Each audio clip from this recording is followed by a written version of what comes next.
ny tenin'Andriamanitra solika fitaiza.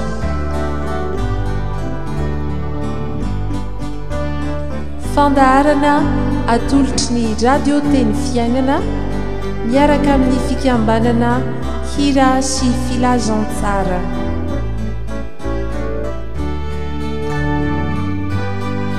Fitarian-kevitra ho amin'ny fandiniana ny soratra masina isan'andro.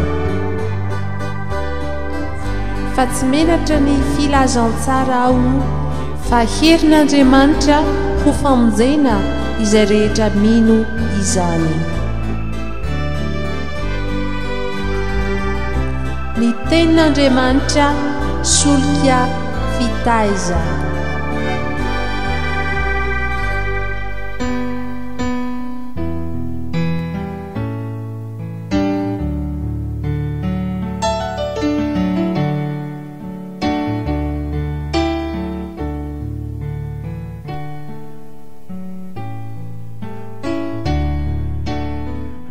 Mbola faly miarabanareo havana mpanaraka ity fandarana ny tenin'Andriamanitra solika fitaiza ity eto amin'ny radio teny fiainana, ary mirary indrindra ny fiadanan'ny tompo fomba antsika rehetra.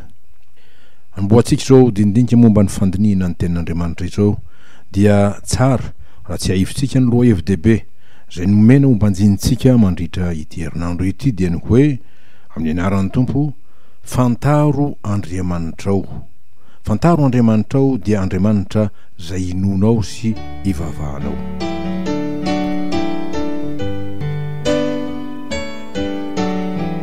Toy izao ny firindran'ny fotoan-kevitra momba izany. Nataon'Andriamanitra hiaina ao amin'ny fiarahamonina isika olombelona. Araka ny filazan'ny mpahay momba ny fiarahamonina hoe isika dia natao ho olon'ny fiarahamonina na homo socius amin'ny teny latina zany. Koa izany dia tahaka n'Andriamanitra izay naneho ny ohatra mazavatra amin'ny voalohany ny amin'ny tsy mahirery azy. Raha ny teny izy tamin'ny fotoana namoronany izao tontolo izao ka nanao hoe andeha isika morona olona tahaka ny endritsika araka ny tarehitsika. Genesis 1:25 zany. Fa tsy hoe andeha aho amorona olona tahaka ny endriko araka ny tarehiko izay midona toa hafahafa ihany amin'ny sofintsika ny mandre zany dia amintsika izay malala ny soratra masina. Koa tsy iza no miteny eto isika fa Andriamanitra izay manondro ny matrinité masina azy, araka ny filazantsika azy hoe Andriamanitra telo izay iray dia ny Ray sy ny Zanaka ary ny fanahy masina. Fampianarana lehibe ho antsika araka izany ny amin'ny ahafantarantsika sy ny ahatsiarovantsika fa tsy nataon'Andriamanitra hiaina ho irery sika olombelona na koa ho an'ny tenantsika ihany ny atao hoe oloko azy. Dia toy ny tenena ny fezainy amin'ny Adama manao hoe tsy tsara raha irery raha lehilahy dia anaovako vady sahaza azy izy amin'ny Genesis 2:17 zany. Ary dia nanterany soratra masina izany teny zany amin'ny hoe tsara ny roa noho ny ray. Pitoroteny 2:4-7.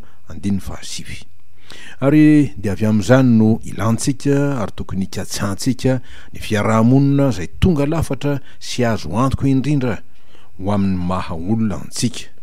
Tsy inona izany fa ny fiarahamonina miaraka amin'Andriamanitra izay nahary antsika sady mpamonjy sady mpiahy antsika. Ary izany no hananterana amintsika fa tsy hoe tsy mety tsy akory ny mino ny fisisin'Andriamanitra sanatria izany, saingy tsy ampy izany.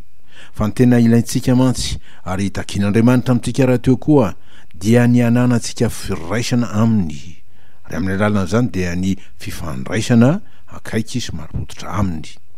Koa na inona mety ho tafiotra na onja mahery izay manemotra ny fiainantsika dia mitoetra ao amin'ny firaisana amin'Andriamanitra io isika ary raisy lahatra ny amin'ny fahamarinan'ny teny Jesosy manao hoe ny ondrika io izy miaino ny feoko ary raha mahalala azy ary izy manaraka azy ary raha manome azy fiainana mandrakizay ka tsy ho very izy mandrakizay ary tsy isy andrombaka azy amin'ny tanako.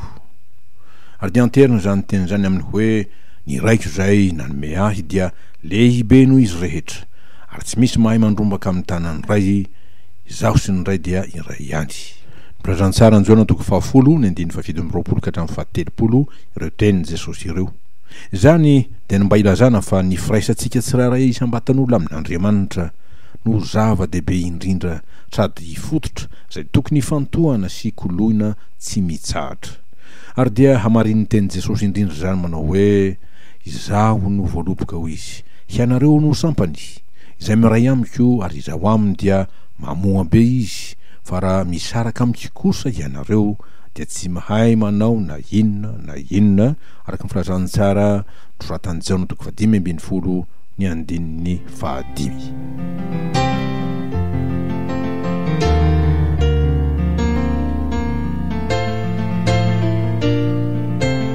Raha fehezina fantaro Andriamanitra sady Andriamanitra ao aminy ny fahatanterahana sy ny fahatsarana rehetra, ary ao amin'ny indrindra no misy ny tokom-pamonjena na ao amin'ity fiainana ity na ao amin'ny ho avy dia fiainana mandrakizay ho Jesosy.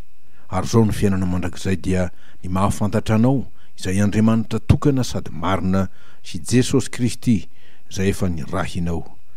Jaona 7:7 koa dia fantaro Andriamanitra ao. Ary amin'izany dia aza atao vahiny aminao ny soratra masina, fa efa nomena ao avokoa ny saina mba hahafantarantsika ny tompo izay inoantsika. Ary dia raiso ka azony ny teny araka ny teny mpanao salama manao hoe fantatritsika loatra ato am-poko no iraketako ny teninao mba tsy hanotako aminao. Salamo 7:20 ny 1:20 zany. Zany hoe raha dika mba tsy ho tapaka ny firaisako sy ny fifandraisako amin'Andriamanitra tompoko sady mpamonjy ahy.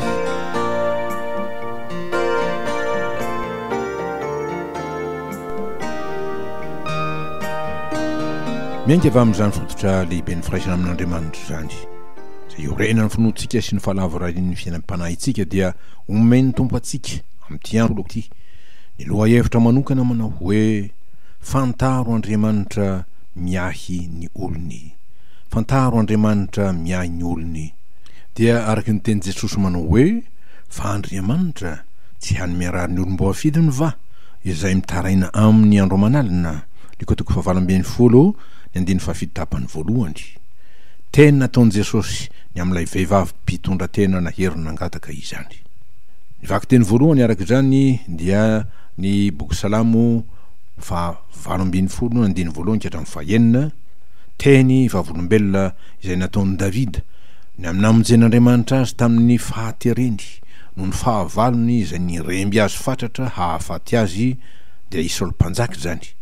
Hoy ny teny nataon'i Davida mamintina izany: fony azo pahoriana aho dia niantso an'i Jehova, eny Andriamanitro no nitarainako, ny hay no ny feko da ho an-tempolony izy, ary ny fitarainako teo anatrehany dia efa tonga teo an-tsofiny.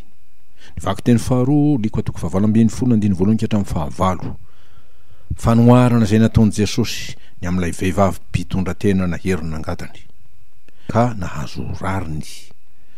Ka ny afatry ny tompo dia ny hoe tsy mety raha tsy mivavaka mandrakariva isika ka tsy reraka.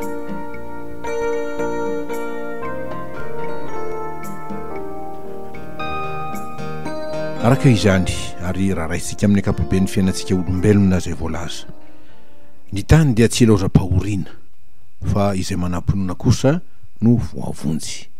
Ny fahoriana dia satria misy ny fahasairanana, misy ny fahaterena, misy ny ady, misy ny fitsapahatoetra samihafa, henika ny tsy fahamarinana sy ny faharatsiana zay vokatry ny mahampanota ny olona, kanefa toky kosa ny meny tompo ary asetriny zany dia amin'izay rehetra miandrandra sy mitalao ny famonjeny, araka ny teny manao hoe Jehova hiady ho anareo fa ianareo kosa hangina. Exode 4:20 teny natao Mosesy ho fampahirezana ny Israely tsy hiemotra avy tany Egipta. Fa mitaraina tokoa ny maro ankehitriny satria andro mahory zao mandro zao, araka ny tenin'ny Paoly apôstôly amin'ny Timoty ao amin'ny Timoty 2:3 zany.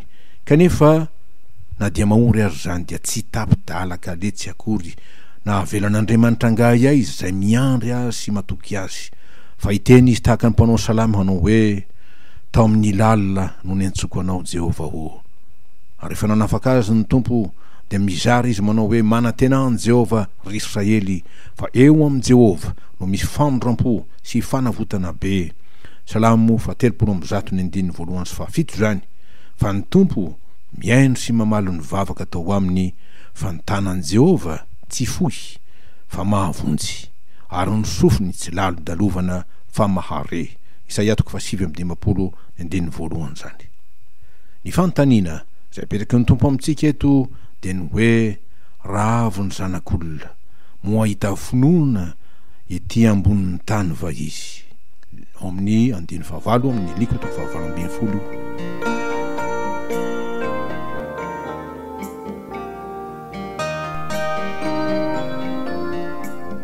Inona moa ny finoana? Dia ny mandray ny teny izay lazain'Andriamanitra sy manao arak'izany. Ahoana hoy Jesosy? Raha mangataka zavatra amiko amin'ny anarako ianareo dia hataoko izany. Jaona 4:4. Antoka lehibe tokoa izany ry havana. Dia antoka ny amin'ny anaran'i Jesosy Tompo, satria efa nomena azy ny fahefana rehetra amin'ny zavatra rehetra any an-danitra sy ety an-tany. Dia araky ny teny manao hoe ny zavatra rehetra natolotry ny raiko azy. Mateo 2:17 zany. Koa dia izay manaiky an Jesosy ho tompony no ekeny koa ny hataka izay ataony, ary tsy atoto-botanana ny vavaka izay entiny eo aminy. Iry rahateo dia tia mizara izay iananany. Honao i Paoly apôstôly, fa fantatrareo ny fahasoavan'i Jesosy Kristy tompontsika, fa na dia nanan-karena aza izy dia tonga malahelo nohony aminareo mba hampanan-karena anareo ny alahelony. Korintianina 2:5-7.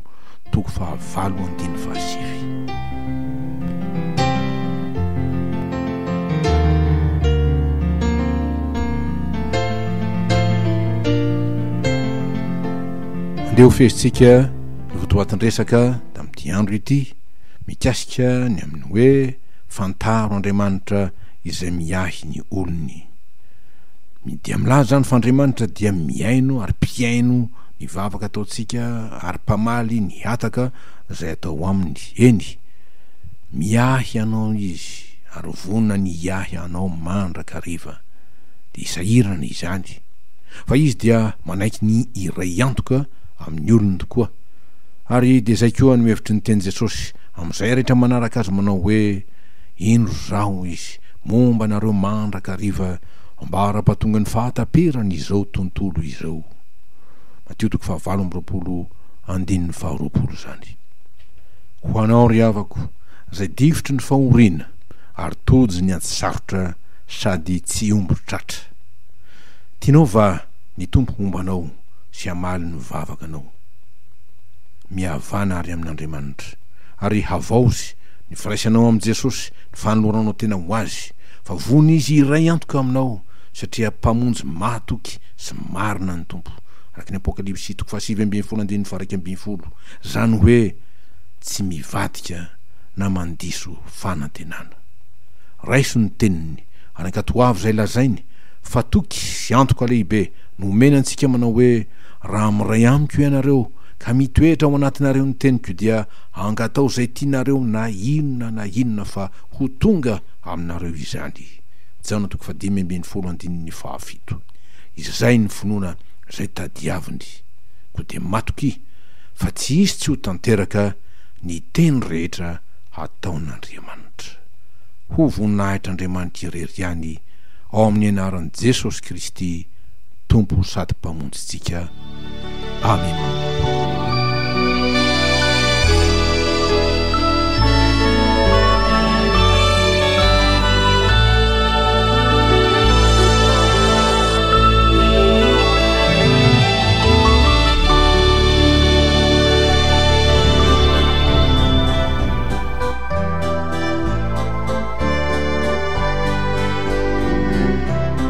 Ny tenin'Andriamanitra solika fitaizana.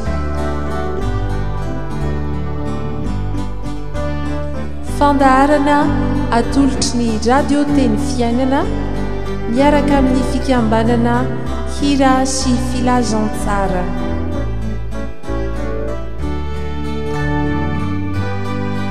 fitarian-kevitra ho amin'ny fandiniana ny soratra masina isan'andro. Fa tsy menatra ny filazantsara aho fa herin'Andriamanitra ho famonjena izay rehetra mino izany. Ny tenin'Andriamanitra solika fitaiza.